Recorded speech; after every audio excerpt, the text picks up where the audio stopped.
بسم الله والصلاة والسلام على أشرف خلق الله. حبايبي عاملين ايه؟ ان شاء الله تكونوا بخير يا رب وفي أتم صحة وأحسن حال يا رب. دعوة لمرضانا يا جماعة ودعوة لأمواتنا يا جماعة، ربنا يرحم أمواتنا جميعا يا رب ويشفي كل مريض. النهاردة بقى ايه الجو؟ يعني حر، مش هقول نار، هو حر. لقيت الملوخية في السوق جميلة وورقتها جميلة زي ما انتوا شايفينها كده، رحت جايبه منها ومسكتها بقى غسلتها غسله. انتوا عارفين بقى يا جماعه الحاجات الورقيه اللي في الغيط دي احنا مش عارفين بيمشي عليها ايه، فمسكتها غسلتها غسله كويسه والله، وعصرت عليها ليمون كمان عشان بس اغسلها غسله كويسه. احنا مش عارفين الحاجات دي بيمشي عليها ايه في الغيط. غسلتها غسله كويسه ورحت وسبتها اما نشفت وقطفتها وحطيت عليها قرنين فلفل. عايزه تحطي فلفل سبايسي حطي، عايزه تحطيه بارد حطي. انا بصراحه حاطه بارد عشان انا معدتي تعباني فحاطه بارد. وحطيت كام فص توم كده. الحاجات دي يا جماعه بتنكه طعم الملوخيه، بتخلي طعمها جميل. يلا بقى كده مع بعضينا ايه، نسمي ونصلي على الرسول ونخرطها ونشوف هنعمل ايه تاني مع بعضينا باذن الله. كده يا حبايبي بصوا، خرطتها خليتها جميله جميله جميله. لعلمكم يا جماعه انا ما بحبش اللي هي بتتضرب في الكبه دي، انا ما بحبش الملوخيه يعني مخرطه، فبتبقى طعمها جميل. بصوا عامله ازاي، مش معجنه، وبصوا مفرفره مفلفله ازاي، بصوا عامله ازاي. انا ما بحبش اللي هي بتاعه تخريط المخرطه دي. كده انا خرطتها. يلا ايه نشيل الفرخه من الشوربه وايه ونشوف هنعمل ايه تاني مع بعضينا ان شاء الله. كده انا بحمر الفرخه، طلعتها من الشوربه وبحمرها. وبعد ما نحمرها بقى ان شاء الله هنعمل الملوخيه على طول. خليكم بقى معايا في حبه الملوخيه دول، هيبقى طبق ملوخيه زي العسل. بس نحمر بس انا حمرت بتنجان وفلفل على فكره، كلكم شاطرين بقى، هي كلها حاجات بسيطه بس عشان الفيديو ما يطولش. يلا نحمر الفرخه بقى نخلصها وبعدين نحط نعمل الملوخيه على طول. دي طماطمايه مبشوره اهي.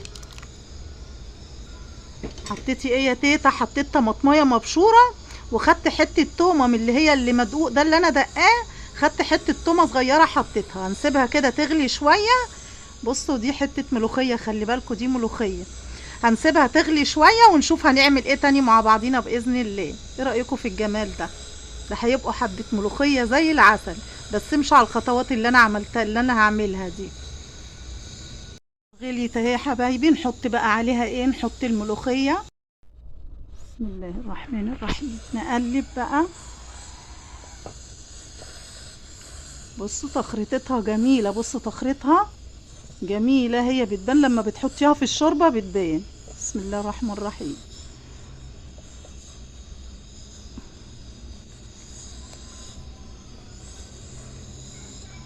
جميله حتى تقلها كده جميل، كويسه يعني كده جميله حلو.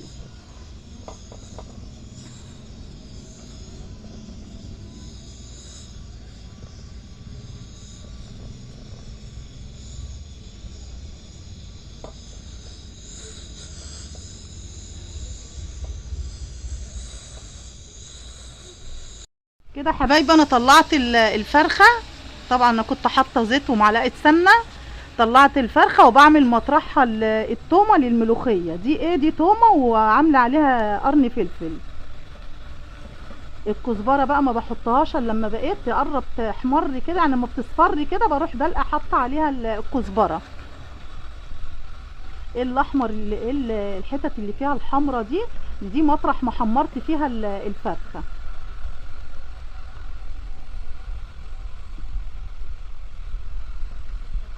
ريحه الثوم بالفلفل بتبقى طالعه ريحتها جميله بصراحه.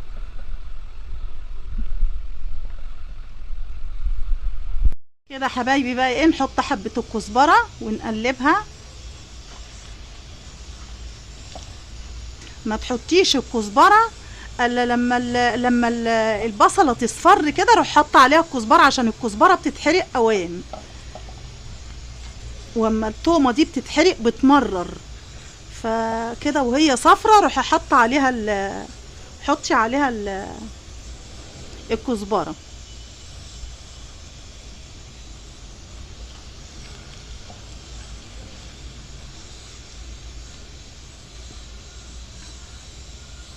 حبايبي ايه، حطينا التومه على الملوخيه كده. بصوا التومه تبقى صفرة كده تبقى جميله، عشان لما بتحمر قوي بتمرر كده صفرة كده، وروح حطها على الملوخيه على طول.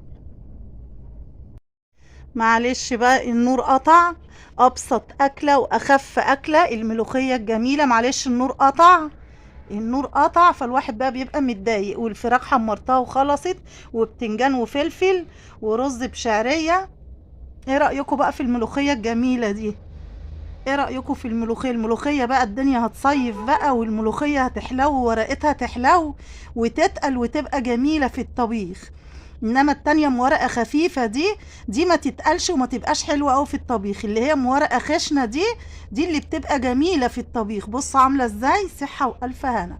والفراخ خلصت، وال وال بتنجان والرز، وصحة وألف هنا على اللي شاف وعلى اللي هياكل. صحة وألف هنا عليه. وسلام عليكم، وأشوفكم في فيديو جديد إن شاء الله.